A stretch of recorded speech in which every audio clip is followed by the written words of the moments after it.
حضرت عائشہ کی وفات کا واقعہ۔ جب حضرت عائشہ کی وفات کا وقت قریب آیا تو فرمانے لگی کاش میں پیدا ہی نہ ہوئی ہوتی، کاش میں زمین کی بوٹیوں میں سے کوئی بوٹی ہوتی۔ اور حضرت عائشہ رضی اللہ تعالیٰ عنہ کے جنازے میں ہجوم اتنا ہو گیا، لوگ گمان کرنے لگے کہ حضرت عائشہ تو بسم اللہ الرحمن الرحیم۔ حضرت عائشہ رضی اللہ تعالیٰ عنہ فرماتی ہیں کہ ایک مرتبہ نبی کریم صلی اللہ علیہ وسلم اور میرے درمیان کچھ بات ہو گئی تو نبی کریم صلی اللہ علیہ وسلم نے فرمایا تم ہمارے درمیان کس کو حکم بناؤ گی؟ کیا عمر رضی اللہ تعالیٰ عنہ ٹھیک ہیں؟ فرماتی ہیں حضرت عائشہ رضی اللہ تعالیٰ عنہ کہ میں نے کہا عمر رضی اللہ تعالیٰ عنہ نہیں، کیونکہ وہ سخت آدمی ہیں۔ تو نبی کریم صلی اللہ علیہ وسلم نے فرمایا کہ ابو بکر رضی اللہ تعالیٰ عنہ پر راضی ہو کہ وہ فیصلہ کریں؟ میں نے عرض کیا ابو بکر رضی اللہ تعالیٰ عنہ ٹھیک ہیں۔ نبی کریم صلی اللہ علیہ وسلم نے حضرت ابو بکر رضی اللہ تعالیٰ عنہ کو بلا کر فرمایا عائشہ ایسی ایسی باتیں کہتی ہے اور معاملہ کچھ اس طرح ہے۔ حضرت عائشہ روایت فرماتی ہیں کہ میں نے نبی کریم صلی اللہ علیہ وسلم سے یہ کہہ دیا کہ آپ اللہ سے ڈریں اور صرف حق بات کہیں۔ فرماتی ہیں کہ حضرت ابو بکر رضی اللہ تعالیٰ عنہ نے میری ناک پر ہاتھ مارا جس سے میری ناک لہو لہان ہو گئی اور فرمایا تیرے ماں باپ نہ رہیں تو نبی مکرم صلی اللہ علیہ وسلم کو کہتی ہے کہ حق بات کہیں اور اللہ سے ڈریں۔ آپ صلی اللہ علیہ وسلم جو فرما رہے ہیں کیا وہ حق نہیں ہے؟ حضرت عائشہ رضی اللہ تعالیٰ عنہ فرماتی ہیں کہ میری ناک کے نتنے ایسے ہو گئے جیسے مشکیزے کا نچلا حصہ ہوتا ہے۔ نبی کریم رحمت عالم صلی اللہ علیہ وسلم نے جب یہ معاشرہ دیکھا تو فرمایا اے ابو بکر ہم نے تو تمہیں اس لیے نہیں بلایا تھا۔ حضرت عائشہ صدیقہ رضی اللہ تعالیٰ عنہ فرماتی ہیں کہ گھر میں کھجور کی ایک سوکھی ٹہنی پڑی ہوئی تھی۔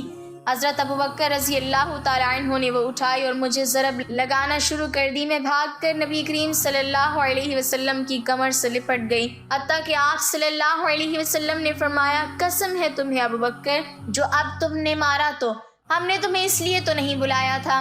پھر جب حضرت ابو بکر رضی اللہ تعالیٰ عنہ تشریف لے گئے تو حضرت عائشہ رضی اللہ تعالیٰ عنہ نبی کریم صلی اللہ علیہ وسلم سے دور جا کر کھڑی ہو گئیں۔ آپ صلی اللہ علیہ وسلم نے فرمایا میرے قریب آ جاؤ تو حضرت عائشہ رضی اللہ تعالیٰ عنہ نے انکار کر دیا۔ آپ صلی اللہ علیہ وسلم نے مسکراتے ہوئے فرمایا ابھی تھوڑی دیر پہلے تو بڑے زور سے میرے کمر سے لپٹی تھی۔ ازواج مطہرات رضی اللہ عنہن کے ساتھ نبی مکرم صلی اللہ علیہ وسلم کے جو بھی واقعات اور معمولات پیش آئے دراصل وہ امت کے لیے ایک سبق ہیں کہ ہم ان حکایات سے زندگی گزارنے کے صحیح طریقے اور آداب سیکھیں۔ سیدہ عائشہ بنت ابو بکر رضی اللہ تعالی عنہ رسول اللہ صلی اللہ علیہ وسلم کی زوجہ ہیں۔ آپ رضی اللہ تعالی عنہ کو ام المومنین کے خطاب سے یاد کیا جاتا ہے۔ رسول اللہ صلی اللہ علیہ وسلم بعد عہدہ خلفائے راشدین میں آپ کی شخصیت بہت نمایاں نظر آتی ہے۔ آپ رسول اللہ صلی اللہ علیہ وسلم کی وفات کے بعد 47 سال حیات رہیں اور یہ تمام وہ عرصہ جس میں ابتدائی مسلم فتوحات ہوئیں، مختلف ممالک مملکت اسلامیہ میں داخل ہوئے، علم و حدیث میں حضرت ابو ہریرہ رضی اللہ تعالی عنہ کی روایت کے بعد سب سے زیادہ روایات حدیث کا ذخیرہ آپ ہی سے روایت کیا گیا ہے۔ آپ عہد نبوی صلی اللہ علیہ وسلم اور عہد خلفائے راشدین کے عینی شاہد بھی تھیں اور مزید برآں آپ رضی اللہ تعالی عنہ نے خلافت امیہ کے ابتدائی 17 سال بھی ملاحظہ فرمائے۔ سن 678 میں آپ رضی اللہ تعالی عنہ کا انتقال مدینہ میں ہوا۔ آپ کے مناقب فضائل کثیر ہیں جن سے آپ رضی اللہ تعالی عنہ کی عظمت و شان جلالت مسلم خواتین پر نمایاں ہیں۔ آپ رضی اللہ تعالی عنہ رسول اللہ صلی اللہ علیہ وسلم کی وفات کے بعد 47 سال حیات رہیں۔ حضرت امیر معاویہ رضی اللہ تعالی عنہ کی خلافت کے اب آخر سال، حضرت عائشہ رضی اللہ تعالی عنہ کی حیات مبارکہ کے اواخر سال سن 58 ہجری بمطابق 678 میں جب آپ کی عمر 67 سال کے قریب تھی کہ ماہ رمضان 58 ہجری جولائی 678 میں علیل ہو گئی اور چند روز تک علیل رہیں۔ کوئی حال پوچھتا تو فرماتی اچھی ہوں۔ جب آپ رضی اللہ تعالی عنہ کی وفات کا وقت قریب آیا تو فرمانے لگی کاش میں پیدا ہی نہ ہوئی ہوتی، کاش میں ایک درخت ہوتی کہ اللہ کی پاکی میں رطب اللسان رہتی اور پوری طرح اپنی ذمہ داری سے سبکدوش ہو جاتی، کاش میں مٹی کا ایک ٹھیلا ہوتی، کاش اللہ تعالیٰ مجھے پیدا نہ فرماتا، کاش میں زمین کی بوٹیوں میں سے کوئی بوٹی ہوتی اور قابل ذکر شے نہ ہوتی۔ عیسیٰ بن دینار کہتے ہیں کہ میں نے ابو جعفر رضی اللہ تعالیٰ عنہ سے پوچھا کہ ان تمناؤں سے کیا مراد تھا؟ کہنے لگے ام المومنین ان تمناؤں سے دعا میں توبہ کا وسیلہ اختیار فرما رہی تھیں۔ یہ تمام تمنائیں آپ کثر نفسی سے فرما رہی تھیں، حالانکہ آپ ازل سے ام المومنین کے خطاب سے سرفراز ہوئی ہیں۔ اسماعیل بن قیس کہتے ہیں کہ باوقت وفات حضرت عائشہ رضی اللہ تعالی عنہا نے وصیت فرمائی کہ میں نے رسول اللہ صلی اللہ علیہ وسلم کے بعد نئی نئی باتیں اختیار کر لی تھیں، لہٰذا مجھے نبی صلی اللہ علیہ وسلم کی ازواج مطہرات کے پاس دفن کرنا، یہ آپ نے قصر نفسی میں فرمایا تھا۔ ذکوان جو آپ کے غلام تھے کہتی ہیں کہ آپ علیل ہوئیں تو میں اجازت حاصل کر کے حضرت عائشہ رضی اللہ تعالی عنہا کے پاس گیا۔ آپ کے سرحانے آپ رضی اللہ تعالی عنہ کے بھتیجے عبداللہ بن عبد الرحمن تھے۔ میں نے کہا آپ رضی اللہ تعالی عنہ کے پاس عبداللہ بن عثمان رضی اللہ تعالی عنہ آنا چاہتے ہیں۔ اس وقت آپ دنیا سے دھارنے والی تھیں۔ بولی ابن عباس کو نہ آنے دو، اس وقت مجھے ان کی اور ان کی تعریفوں کی ضرورت نہیں۔ ذکوان نے کہا ام المومنین ابن عباس آپ کے ایک نیک صالح فرزند ہیں، آپ رضی اللہ تعالی عنہ کو سلام کرنے اور رخصت کرنے آئے ہیں۔ بولی اچھا تو اگر تم چاہو تو انہیں بلا لو۔ آخر میں نے انہیں بلا لیا۔ ابن عباس رضی اللہ تعالی عنہ نے آتے ہی آپ رضی اللہ تعالی عنہ کو سلام کیا اور بیٹھ گئے اور بولے بشارت ہو۔ بولی کس چیز کی؟ کہنے لگے اس کی جو آپ رضی اللہ تعالی عنہ کے اور محمد صلی اللہ علیہ وسلم کی اور دیگر احباب کی ملاقات کے درمیان میں ہے، بس جسم سے روح نکلنے کی دیر ہے، آپ ان سے جا کر ملاقات کریں گی۔ آپ رسول اللہ صلی اللہ علیہ وسلم کی انتہائی لاڈلی بیوی تھی۔ رسول اللہ صلی اللہ علیہ وسلم پاکیزہ چیز سے ہی محبت کیا کرتے تھے، اور دیکھیے اب واقع دن آپ کا ہار کھو گیا تھا۔ اسے ڈھونڈنے کے لیے رسول اللہ صلی اللہ علیہ وسلم منزل میں صبح تک ٹھہرے رہے۔ لوگوں کے پاس پانی نہ تھا، پھر اللہ تعالیٰ نے تیمم کی آیت نازل فرمائی۔ مسلمانوں کو یہ سہولت آپ رضی اللہ تعالی عنہ کی بدولت نصیب ہوئی۔ پھر اللہ تعالیٰ نے آپ رضی اللہ تعالی عنہ کی برات ساتوں آسمان کے اوپر سے اتاری، جسے روح الامین لے کر آئے۔ اب ایسی کوئی مسجد نہیں جس میں آپ رضی اللہ تعالی عنہ کی برات کی آیتیں صبح و شام نہ پڑھی جاتی ہوں۔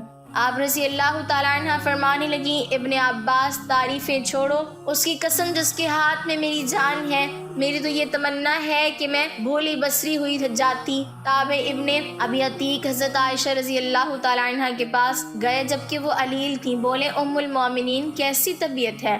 میرے ماں باپ آپ پر قربان ہوں۔ فرمانے لگی اللہ کی قسم یہ موت ہے۔ عبید بن عمیر تابعی کہتے ہیں کہ آپ رضی اللہ تعالی عنہ نے وصیت فرمائی کہ میرے جنازے کے پیچھے آگ لے کر نہ جانا اور میری میت پر سرخ مخمری چادر نہ بچھانا۔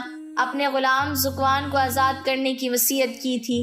ام المومنین حضرت عائشہ رضی اللہ تعالی عنہا نے منگل 17 رمضان 58 ہجری بمطابق 13 جولائی 678 کے شب کو استار فانی سے عالم بقا کو لبیک کہا۔ آپ رضی اللہ تعالی عنہ کی وفات کی خبر اچانک ہی تمام مدینہ منورہ میں پھیل گئی اور انصار مدینہ منورہ اپنے گھروں سے نکل آئے۔ جنازے میں ہجوم اتنا تھا کہ لوگوں کا بیان ہے کہ رات کے وقت اتنا مجمع کبھی نہیں دیکھا گیا۔ بعض عورتوں کا ازدحام دیکھ کر روز عید کے ہجوم کا گمان گزرتا تھا۔ آپ رضی اللہ تعالی عنہ کی مدت حیات شمسی سال کے اعتبار سے 64 سال اور قمری سال کے اعتبار سے 66 سال 11 ماہ تھی۔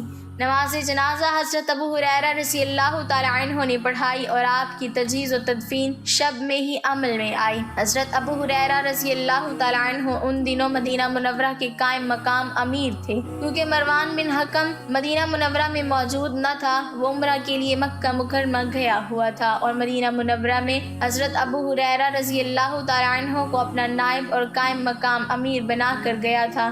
بوقت تدفین آپ رضی اللہ تعالی عنہ کی قبر اطہر کی چاروں اطراف ایک کپڑے سے پردہ کر دیا گیا تھا تاکہ آپ رضی اللہ تعالی عنہ کے احترام میں کوئی کمی واقع نہ ہو۔ آپ رضی اللہ تعالی عنہ کو قبر اطہر میں آپ کے بھانجوں بھتیجوں یعنی جناب قاسم بن محمد بن ابو بکر، حضرت عبداللہ بن زبیر رضی اللہ تعالی عنہ، ارواح بن زبیر، عبداللہ بن محمد بن عبد الرحمن بن ابو بکر نے قبر اطہر میں اتارا۔